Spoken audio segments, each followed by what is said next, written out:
بسم اللہ الرحمن الرحیم۔ اچھا، ہم نے کور کر لیا تھا جو خلفائے راشدین تھے حضرت علی رضی اللہ تعالیٰ عنہ تک۔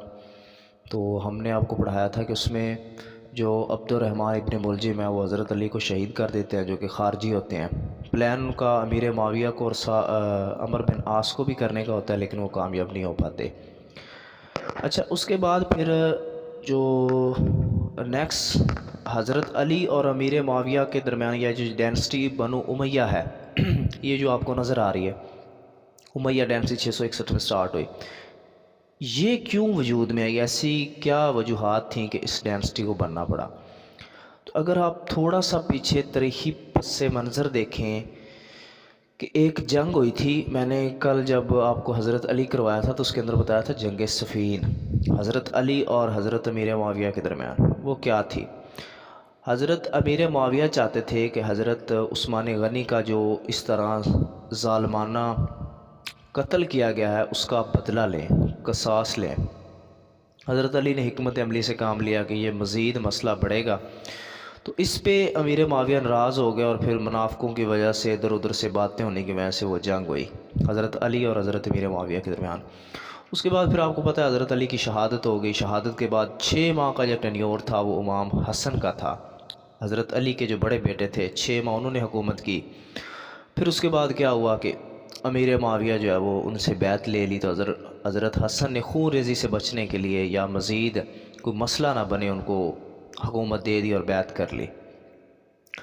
اچھا، اگر ہم تھوڑا سا اور یہاں سے بنو امیہ بن گئی، اس کا کیپٹل پہلا دمشق بنا، فاؤنڈرز کے امیر معاویہ تھے۔ پہلے حکمران کا پوچھا جاتا ہے کہ جو بنو امیہ ڈینسٹی اس کا پہلا حکمران کون تھا، تو امیر معاویہ تھے۔ 661 میں آئے تھے، 680 تک چلے تھے، اور یہ 41 ہجری کے اندر آئے تھے۔ 661 41 ہجری، اور آخری حکمران ان کے تھے مروان ثانی،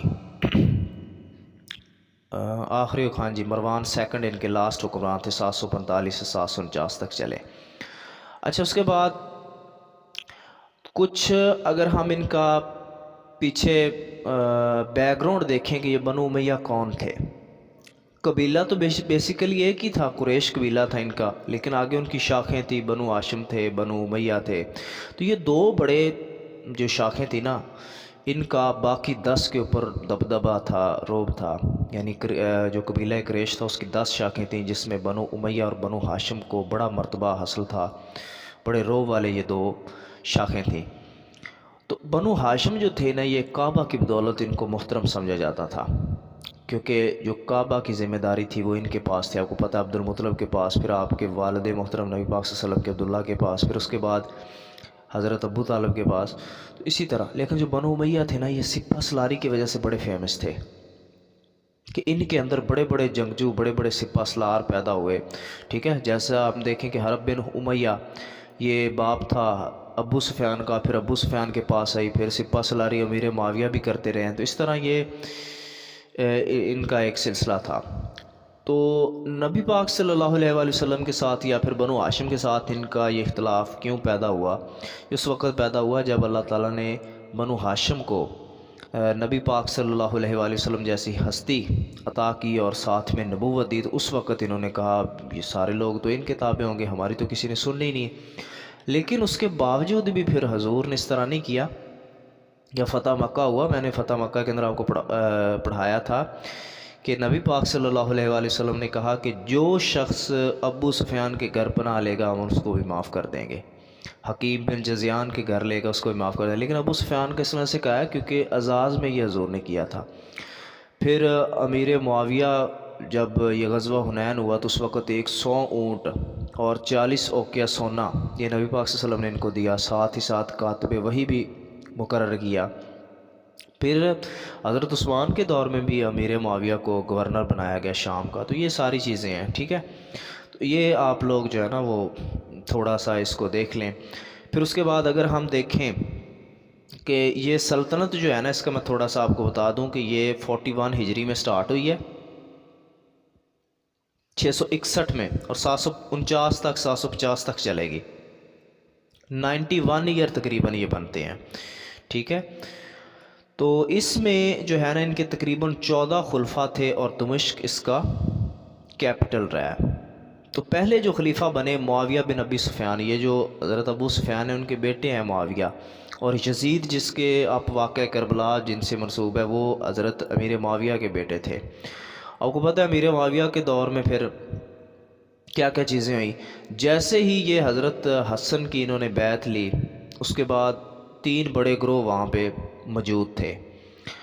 اس میں ایک تو تھا حامیان بنو امیہ، نام سے ظاہر ہو رہا ہے جو بنو امیہ کے حامی تھے، یعنی کہ امیر معاویہ کے شیعان علی، جو حضرت علی کے حامی تھے۔ پھر اس کے بعد خوارج سے ہیں خارجی، جن کو عام لفظ میں ہم کہتے ہیں وہ، یہ 3 گروہ تھے۔ اس طرح کے اور بھی چھوٹے چھوٹے تھے جن کو کچلنے میں کافی وقت حضرت امیر معاویہ کا لگا، ٹھیک ہے۔ اس کے بعد پھر کیا ہوا کہ حضرت امیر معاویہ کے دور میں نارتھ افریقہ، جس کو ہم شمالی افریقہ بھی کہتے ہیں، وہ فتح ہوا۔ اور یہ آپ کو پتہ ہے کہ یہ کس نے فتح کیا تھا؟ اس وقت ایک صحابی رسول تھے عقبہ بن نافع، انہوں نے اس کو فتح کیا تھا۔ اور یہ بربر ٹرائب تھا ادھر شمالی افریقہ میں نا، نارتھ افریقہ میں بربر ٹرائب تھا، بڑا خطرناک تھا، لوگوں کو کھا جاتے تھے، خون پی جاتے تھے، اتنے خطرناک لوگ تھے وہ۔ تو عقبہ بن نافع نے، یہ کویسچن بھی پوچھا جاتا ہے کہ جو شمالی افریقہ کا فاتح یا فاتح افریقہ کون ہے؟ تو عقبہ بن نافع ہیں۔ پھر اس کے بعد امیر معاویہ کے دور میں امیر معاویہ نے پہلی بحری جنگ بھی لڑی۔ تو یہ لڑی تو حضرت عثمان کے دور میں گئی تھی نا، جب وہ کون سا سائپرس کا جزیرہ جب فتح ہوا تھا، پہلا بحری بیڑا بنایا گیا تھا۔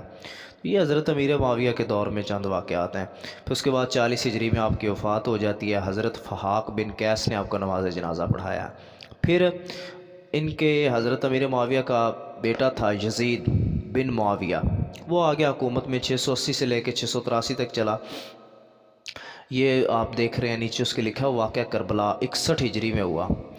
تو یہ جو واقعہ کربلا تھا یہ یزید سے منسوب ہے۔ اب یہ کیوں ہوا؟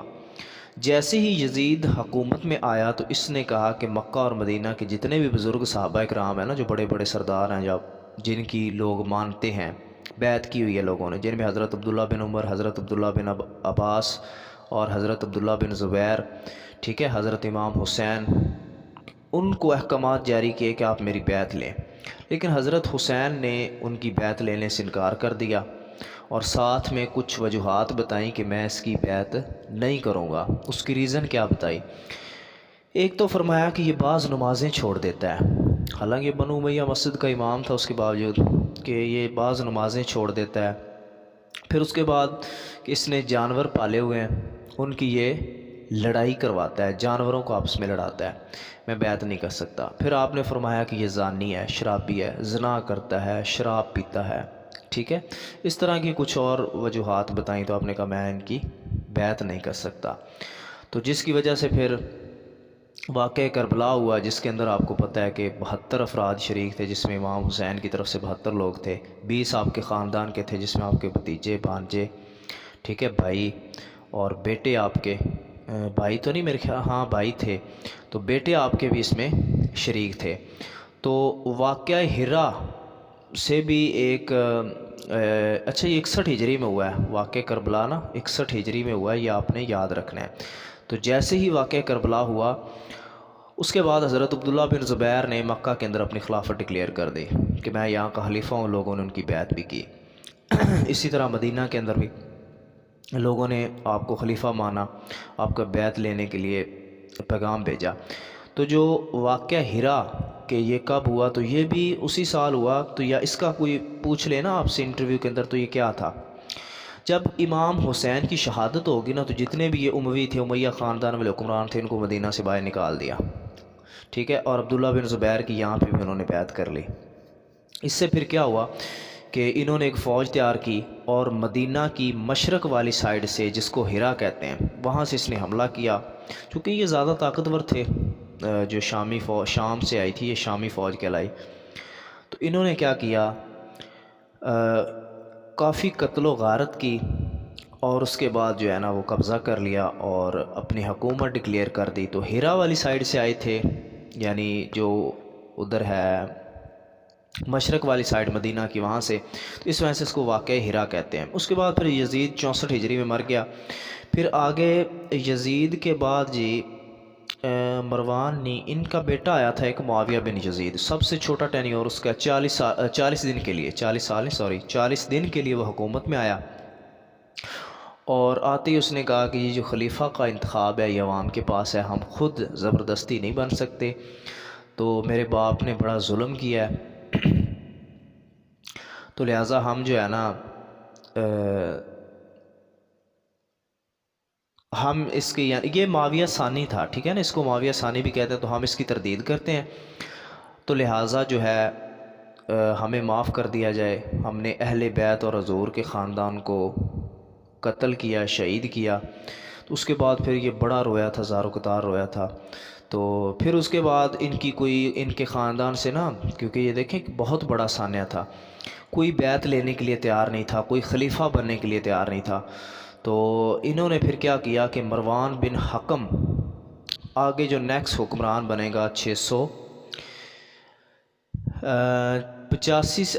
سے لے کے 685 تک، یہ 83 لکھا ہے، 684 ہے، ایک سال کے لیے تقریباً کچھ منتھ کے لیے وہ بنے گا 64 ہجری سے لے کے 65 ہجری تک۔ اب دیکھیں کہ جو حضرت عبداللہ بن زبیر تھے ان کی مقبولیت بڑھ رہی تھی، حجاز مقدس کے اندر بھی ان کو لوگوں نے جو ہے وہ اپنا خلیفہ مان لیا۔ حجاز مقدس کہتے تھے اس وقت کا مکہ، مدینہ، یمن اور کچھ اور کنٹریز تھے عرب کے، عراق، مصر، شام، بصرہ، کوفہ، یہ تمام کے اندر آپ کی خلافت یا لوگوں نے آپ کو مان لیا تھا۔ پھر حضرت عبداللہ بن زبیر نے مروان بن حکم اور اس کے بیٹے عبد الملک کو مدینہ سے بھی نکال دیا تھا۔ یہ جو مروان بن حکم ہے نا، آگے اس کا بیٹا تھا عبد الملک، یہ دیکھیں نیچے، مروان کے دو بیٹے تھے، ایک عبدالعزیز اور ایک عبد الملک۔ عبد الملک اور مروان کو اس نے جو ہے نا وہ عبداللہ بن زبیر نے نکال دیا تھا۔ عبدالعزیز جو تھا نا یہ نفیس آدمی تھا، اور دیکھیں اس سے آگے کون سی ہستی پیدا ہوئی ہے، حضرت عمر بن عبدالعزیز، جن کو اسلام کا 5واں خلیفہ مانا جاتا ہے۔ امپورٹنٹ کوسچن ہے، پوچھتا ہے کہ اسلام کے 5ویں خلیفہ کن کو کہا جاتا ہے؟ حضرت عمر بن عبدالعزیز کو۔ یہ بالکل ان کا چھوٹا سا ٹینیور تھا، 717 سے 719 تک یہ رہے عمر بن عبدالعزیز، 2 سالوں کے اندر دیکھ لیں کتنا بڑا نام کمایا ہے۔ تو مروان بن حکم کو جب نکال دیا، پھر انہوں نے ایک کانفرنس کی بنو امیہ نے، پھر اس کے بعد انہوں نے جو ہے نا وہ آہستہ آہستہ اپنے قدم جمانے شروع کیے اور قبضہ کرنا شروع کیا۔ تو اتنے میں جو ہے نا مروان کی ڈیتھ ہو جاتی ہے 65 ہجری میں، لیکن مرنے سے پہلے اس نے اپنے دونوں بیٹے، یہ جو ایرو کے نیچے ہے نا، عبدالعزیز، عبدالملک، دونوں کو حکومت کر گیا کہ یہ دونوں ہی خلیفہ بنیں گے میرے بعد میں۔ لیکن پھر عبدالعزیز، میں نے پہلے بھی بتایا آپ کو کہ وہ اس طرح کے نہیں تھے، تو عبد الملک جو ہے وہ حکومت میں آ گئے۔ اب عبد الملک بن مروان ان کو کہتے ہیں، 685 سے 705 تک یہ حکومت میں رہے۔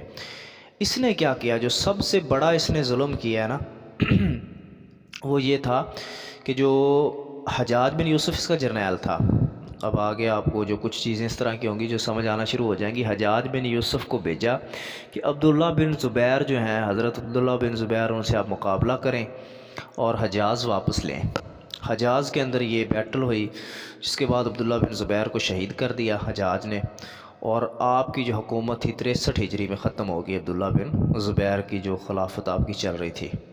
پھر اس کے بعد جو عبد الملک تھا نا، اس کا شمار مدینہ کے عبادت گزاروں میں ہوتا تھا کہ یہ بڑا عبادت گزار تھا، اور جناب اس نے قرآن پاک کے یہ جو ہم نقطے قرآن پاک کے اوپر آپ دیکھتے ہیں، یہ عبد الملک نے لگوائے ہیں، یہ جو ہم پڑھتے ہیں نا قرآن پاک میں، تو دیکھیں اتنا کام کرنے کے بعد بھی کس طرح کے انہوں نے مزید کام کیے ہیں۔ تو عبد الملک، یہ پوچھا جاتا ہے کوسچن کہ قرآن پاک کے اوپر نقطے کس نے لگوائے ہیں؟ عبد الملک نے، اور قرآن پاک کے اوپر جو اعراب لگے ہوئے ہیں، ٹھیک ہے، وہ حجاج بن یوسف نے لگوائے ہیں۔ اور یہ بھی دیکھ لیں کہ ایک صحابی کو شہید کر کے آ رہا ہے، اور بعد میں ان کے بھی کام، تو یہ اس طرح کی تاریخ ہے۔ پھر اس کے بعد عبد الملک کی ڈیتھ ہو جاتی ہے، اور عبد الملک نے محمد بن یزید کاتب کے مشورے پہ اپنے بیٹے ولید کو سلیمان کو، اور پھر بعد میں یہ کہ دیگر اس طرح ولی عہد مقرر کیا۔ تو عبد الملک کا جو بیٹا تھا نا، یہ نیچے یہ آپ نوٹ کریں، یہ جو بلیک کلر کے اندر وائٹ کلر لکھا ہوا ہے، یہ چیزیں نظر نہیں آ رہی ہیں، پی ڈی ایف بلر ہو گیا، تو اس میں آپ 2 نیم دیکھیں، ایک تو سیکنڈ والا جس میں سلیمان بن عبد الملک لکھا ہوا ہے، ایک اس میں دوسرا ہے یہ ولید بن ملک، اس پی ڈی ایف کی میں بات کر رہا ہوں، یہ 2 اس کے بیٹے تھے، ٹھیک ہے، یزید کو اور باقی جو حکم ہے اس کو آپ چھوڑ دیں، یہ کوئی اتنا اس میں سے نہیں کوشچن آنا۔ یزید بن عبد الملک، اور پھر دوسرا ہے جی سلیمان اور ولید، یہ دو نیم آپ نے یاد رکھنے ہیں۔ اب آ جائیں گے جی ولید۔ ولید کیا کرتا ہے، اس نے ایک خواب سجایا کہ میں نے پوری دنیا کو ہی فتح کرنا ہے۔ پھر اس نے اپنے بڑے بڑے، اور واقعی اس نے، یہ بندہ اگر زندہ رہتا تو کر جاتا، اس کے بڑے تکڑے جرنیل تھے، جس میں آپ نے نیم سنا ہوگا محمد بن قاسم، قتیبہ بن مسلم، موسیٰ بن نذیر، طارق بن زیاد، اس طرح یہ سارے ان کے جرنیل تھے، اور یہ بڑے تابع تھے ان کے، ٹھیک ہے۔ تو اس نے کیا کیا کہ میں نے پوری دنیا کو فتح کرنا ہے۔ پھر اس کے بعد یہ جو اس وقت مدینہ کے اندر، اچھا حاکم عمر بن عبدالعزیز تھے مدینہ میں، تو مسجد نبوی کی جو عمارت بڑی بسیدہ ہو چکی تھی اس کو شہید کر کے دوبارہ پھر اس نے بنوایا، اور اماں عائشہ کا جو حجرہ ہے نا اس کو چھوڑ کے باقی یہ سب شہید ہوئی، اور اس کے بعد اس نے بنوائی ہے۔ پھر اس نے دمشق کے اندر ایک مسجد تعمیر کروائی اس ولید نے، جو کہ اس وقت کا کہتے ہیں کہ 7 برس کا جو بجٹ تھا نا وہ وہاں پہ شام کا، وہ اس مسجد کے اوپر اس نے خرچ کروایا تھا۔ تو نماز جنازہ اس کی عمر بن عبدالعزیز نے پڑھائی تھی، ٹھیک ہے، یہ چیز بھی آپ یاد رکھیں۔ لیکن عمر بن عبدالعزیز پھر ان کے بارے میں بڑی انٹرسٹنگ بات کرتے تھے کہ انہوں نے کہا کہ جو ہے نا شام کے اندر جتنا حجاج بن یوسف نے ولید نے شام کے اندر اور حجاج نے عراق کے اندر جتنا ظلم کیا ہے نا وہ سرزمین ظلم سے بھر گئی ہے، یعنی کہ ان کے الفاظ سے عمر بن عبدالعزیز کے، کہ ولید نے شام کے اندر اتنا ظلم کیا ہے کہ وہ زمین ظلم سے بھر گئی ہے، اور حجاج بن یوسف نے عراق کے اندر اتنا ظلم کیا ہے۔ تو یہ دونوں بندوں کا آپ اندازہ بس اس لفظ سے لگا لیں کہ یہ کس طرح کے تھے، اچھے کام بھی ہوئے ہیں برے بھی ہوئے ہیں، تو دونوں طریقے سے ہی آپ لوگ دیکھیں اس کو۔ اچھا پھر اس کے کچھ جرنیل تھے جن میں حجاج بن یوسف تھا، یہ ولید کے ہیں، بصرہ کا یہ گورنر تھا، ٹھیک ہے، بہت سخت انسان تھا۔ اس کے زمانے میں تقریباً 1.5 لاکھ آدمی قتل کیے گئے، مدینہ منورہ میں اس نے خون ریزی کی، اور آپ کو پتہ ہے حملہ کر کے عبداللہ بن زبیر کو بھی شہید کیا تھا پھر اس نے، اور نعوذ باللہ حضرت عبداللہ بن زبیر کی لاش کو اس نے سولی پہ لٹکائے رکھا، اس طرح کا یہ آدمی تھا۔ پھر اس کے بعد اس نے کچھ اور بھی کام کیے ہیں، جس میں آپ کو پتہ ہے محمد بن قاسم کو اس نے بھیجا تھا، خارجیوں کو اس نے قتل کیا، محمد بن قاسم کو بھیجا تھا سندھ کو فتح کرنے کے لیے، تو یہ ساری چیزیں ہیں۔ تو آگے پھر ہم دیکھیں تو حجاج بن یوسف ہو گیا، بصرہ کا یہ گورنر تھا، محمد بن قاسم اس کا بھتیجا بھی تھا اور داماد بھی تھا۔ اس کے بعد آ جائیں محمد بن قاسم، 695 میں پیدا ہوئے، 712 میں اس نے سندھ کو فتح کیا یا سندھ پہ حملہ کیا۔ اسی وجہ سے سندھ کو باب الاسلام کہتے ہیں، کیونکہ وہاں سے اسلام آیا ہے اس خطے کے اندر، ہمارے خطے کے اندر۔ تو محمد بن قاسم کی آپ نے وہ سٹوری سنی ہوگی کہ ایک لڑکی تھی ادھر سندھ کی جس نے پکار کی کہ میرا جو ہے نا وہ ہمیں لوٹ لیا گیا، ہماری عزت کو نقصان پہنچا، تو پھر آپ نے سنا ہے محمد بن قاسم آئے تھے۔ تو اس سے پہلے حجاج نے 2 لشکر اور بھی بھیجے تھے، لیکن وہ دونوں ناکام ہو کے گئے تھے، راجہ دیر نے ان کو شکست دے دی تھی، لیکن پھر بعد میں محمد بن قاسم آئے تو انہوں نے جو ہے وہ ان کو شکست دی، راجہ دہر کو قتل کیا، ٹھیک ہے۔ پھر دیبل کے مقام پہ اس کو قتل کیا، یہ بھی کوسچن پوچھا جاتا ہے، سندھ کے اندر دیبل کے مقام پہ، پھر اروڑ میں اس کے بیٹے کو قتل کیا۔ پھر اس کے بعد آپ ملتان چلے گئے، ٹھیک ہے، ملتان جا کے بھی پھر آپ نے وہ جو محاصرہ کیا قلعے کا، لیکن انہوں نے قلعہ بند کر لیا، پھر پتہ نہیں کتنے دن آپ وہاں پہ بیٹھے رہے، 1 منتھ تک۔ پھر کسی نے اندر سے خبر دی کہ آپ اگر قلعے کا پانی بند کر دیں تو آٹومیٹک یہ باہر آ جائیں گے، تو وہی ہوا کہ وہ جب پانی بند کیا گیا تو باہر آ گئے، انہوں نے اپنی شکست تسلیم کر لی۔ اسی دوران ہی ملتان کی جب فتح ہو رہی تھی تو اس کے بعد پھر کیا ہوا کہ ان کو پیغام گیا، پیغام نہیں گیا، محمد بن قاسم، چونکہ یہ نا 712 کے بعد کا ٹینیور چل رہا ہے، تو اس وقت محمد بن قاسم ملتان میں ہی تھے، یعنی 712 میں یہ ہوا تو 13 کی بات ہے۔ تو حجاج بن یوسف جو تھا اور سلیمان، یہ دونوں ایک دوسرے کے سخت خلاف تھے، ٹھیک ہے، کیونکہ جب سلیمان تخت نشین ہوا ہے تو اس کی مخالفت کرتا ہے نا، اس سے پہلے بھی ان کی مخالفت رہی ہے، لیکن حجاج کے کام کچھ اس طرح کے تھے کہ اس کو کوئی پوچھتا نہیں تھا، کیونکہ انہوں نے بڑا امیہ ڈینسٹی جو ہے اس کو پاورفل بنایا۔ تو اس میں کیا ہوا کہ پھر کچھ ہی دنوں کے بعد سلیمان جو ہے وہ حکومت میں آ جاتا ہے ولید کی ڈیتھ کے بعد۔ تو یہ جو بدلہ ہوتا ہے نا حجاج سے، وہ تو سلیمان نہیں لے پاتا کیونکہ وہ سٹرونگ ہوتا ہے، لیکن وہ اس کا بدلہ پھر اس کے بھتیجے سے لے گا، محمد بن قاسم سے۔ تو ان کو کیا کرے گا، ادھر ملتان کے اندر ہی گرفتار کروائے گا اور عراق کے گورنر کے پاس بھیج دے گا۔ عراق کا جو گورنر ہوتا ہے نا صالح بن عبد الرحمن، اس کے بھائی کو حجاج نے قتل کیا ہوتا ہے۔ اب جو حجاج بن یوسف ہے اس سے تو وہ بدلہ نہیں لے سکتے، نہ سلیمان لے سکتے ہیں نہ عبد الرحمن۔ اب دونوں بندے دشمنی کس سے نکالیں گے، محمد بن قاسم سے جو کہ ان کا دماد بھی ہے حجاج بن یوسف کا اور بھتیجا بھی ہے۔ تو یہ اس کو قید کریں گے، قید کرنے کے بعد جیل کے اندر اس طرح کی اذیتیں دیں گے کہ جیل کے اندر ہی وہ مر جائیں گے محمد بن قاسم۔ تو یہ اس طرح کا کچھ ان کے ساتھ ہوا تھا۔ پھر اس کے بعد ہیں جی موسیٰ بن نذیر۔ موسیٰ بن نذیر کون تھے؟ عقبہ بن نافع کا میں نے آپ کو بتایا تھا فاتح شمالی افریقہ، ٹھیک ہے۔ تو اس کے بعد اگر کچھ شخص وہاں پہ گیا تو وہ موسیٰ بن نذیر ہے۔ انہوں نے جو ہے وہ وہاں پہ جا کے اس کو فتح کیا۔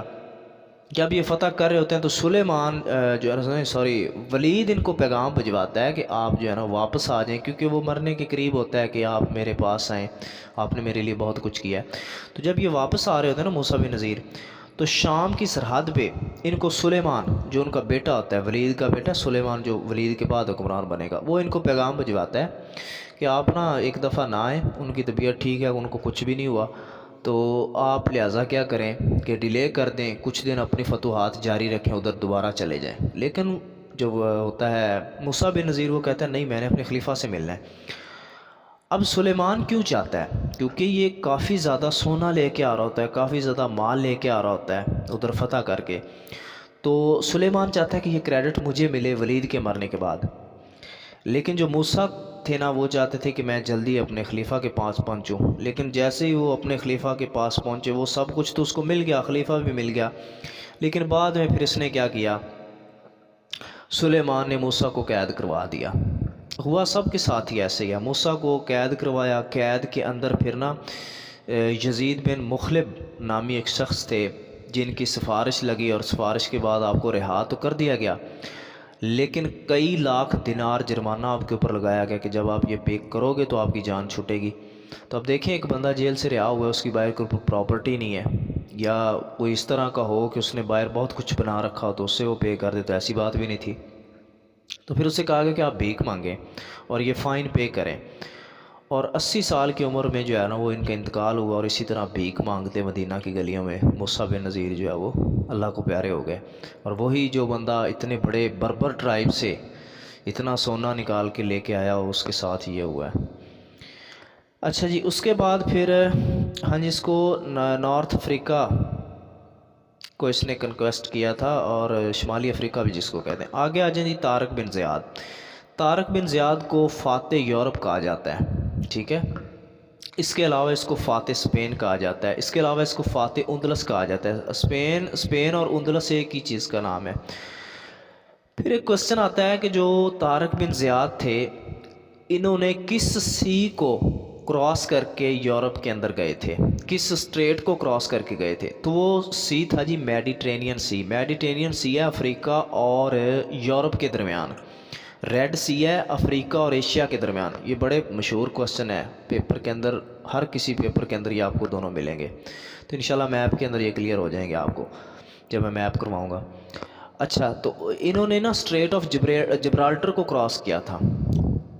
جو پوچھا جاتا ہے نا کوسچن، طارق بن زیاد نے کون سی اسٹریٹ کو کراس کیا تھا؟ Strait of Gibraltar. اب اسٹریٹ کیا ہوتی ہے؟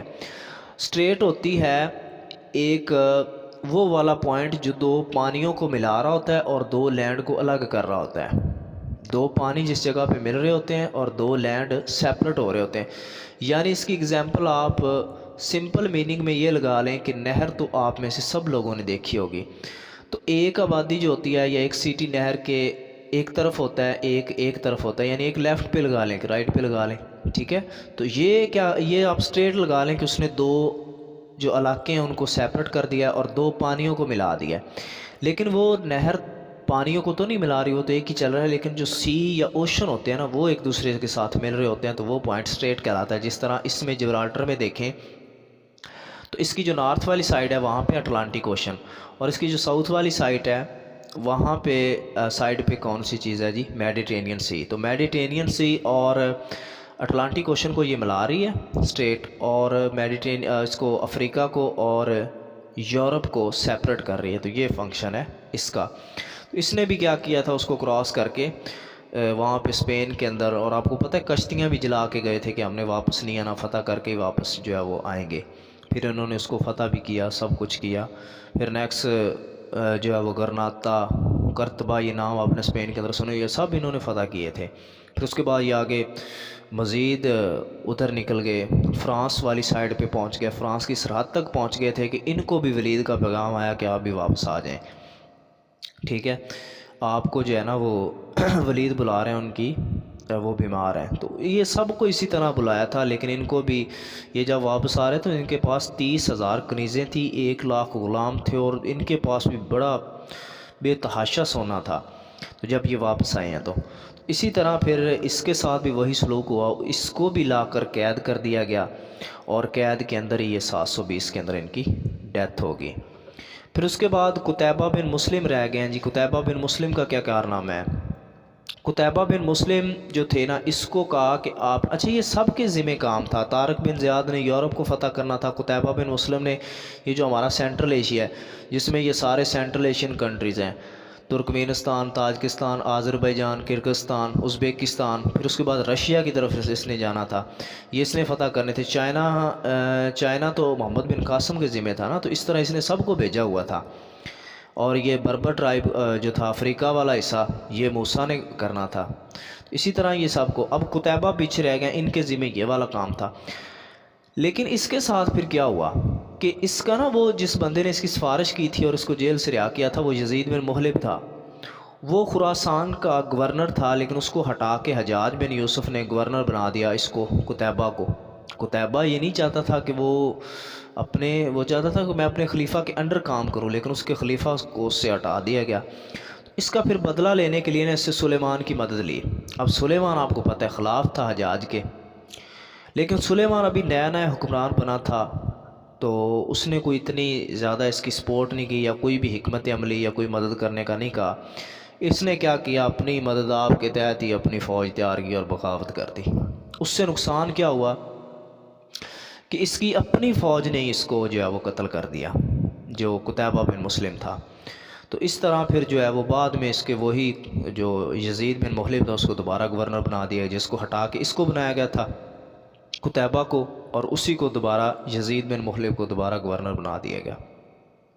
لیکن قتل کی ذمہ داری اس کی سلیمان پہ عائد نہیں ہوتی، کیونکہ اس کو قتل سلیمان نے نہیں کروایا تھا. ٹھیک ہے، پھر اس کے بعد آخر ان کے کچھ اور حکمران ہیں. ہاں، یہ جو عمر بن عبدالعزیز رہتے ہیں، 717 سے لے کے 719 تک ان کا ٹینیور چلا ہے. تو اگر ہم عمر بن عبدالعزیز کی بات کریں تو یہ میں نے آپ کو پہلے بھی بتایا تھا کہ یہ مروان کے پوتے تھے اور عبدالعزیز کے بیٹے تھے. اور آپ کو پتہ ہے جو عمر بن عبدالعزیز کی والدہ تھیں، یہ حضرت عمر کی پوتی تھیں. ٹھیک ہے، عمر بن عبدالعزیز کی والدہ حضرت عمر کی پوتی تھیں، اور آپ خود جو تھے مروان کے پوتے تھے. آپ کے والد محترم کا نام جو تھا وہ عبدالعزیز تھا. پھر یہ کچھ اور ہیں، ان کے ٹینیور کرنے کر لیں، لیکن آخری جو حکمران ہے مروان سیکنڈ، یا مروان کا یہ ورڈ سیکنڈ لازمی دے گا، کیونکہ مروان بن حکم تو وہ پہلے والا ہے نا. تو مروان سیکنڈ جو تھا، یا مروان ثانی، یہ لاسٹ رولر تھا. 745 سے لے کے 749 تک اس کی حکومت رہی. 749 میں پھر آپ کو پتہ ہے کہ عباسی آ جاتے ہیں. ابو العباس الفاسے، نہیں سوری، الصفا تھا اس کا پورا نام. تو وہ کیا کرتا ہے، اس کو سب کو پکڑتا ہے. اور الصفا پتہ ہے کس کو کہتے ہیں؟ الصفا کہتے ہیں بہت خون بہانے والا، خون ریزی کرنے والا. تو عباس نے ان کے ساتھ ایسے ہی کیا تھا. جو بنو امیہ والے تھے نا، ان کو قبروں سے نکال کے اس نے جلایا تھا، اور جس جگہ کو دکھائی دیتا تھا وہ ان کو قتل کر دیتا تھا، کیونکہ وہ کہتا تھا کہ انہوں نے جو نبی پاک صلی اللہ علیہ وسلم کی آل ہے اس کے اوپر ظلم کیا ہے امیہ والوں نے، امویوں نے. تو انہوں نے کسی کو نہیں چھوڑا تھا. پھر آگے عباسی خلافت آ جاتی ہے، یہ 750 سے 1258 تک چلے گی. انشاءاللہ یہ ہم کریں گے. تو اس کے اندر ہم نے کون سی چیزیں اور کلیئر کرنی ہیں جو عباسی خلافت ہے آپ کی. اس کے اندر ہم ایک تو عباسی خلافت کے اندر جتنے بھی کریکٹر ہیں، جن میں 2 بڑی ڈینسٹی مزید آئیں گے اس کے اندر، ایک غوری اور غزنوی، تو یہ بھی اس کے اندر کریں گے. پھر ان کو جو ہے وہ کس طرح ہلاکو خان نے تباہ کیا. ان کا پہلا جو حکمران تھا نا عباسی خلافت کا وہ ابوالعباس الصفا تھا، اور آخری حکمران ان کا تھا مستعصم باللہ. 1258 میں ہلاکو خان نے اس کو قتل کیا تھا. یہ انشاءاللہ نیکسٹ ہم وہ والی کریں گے. Thank you.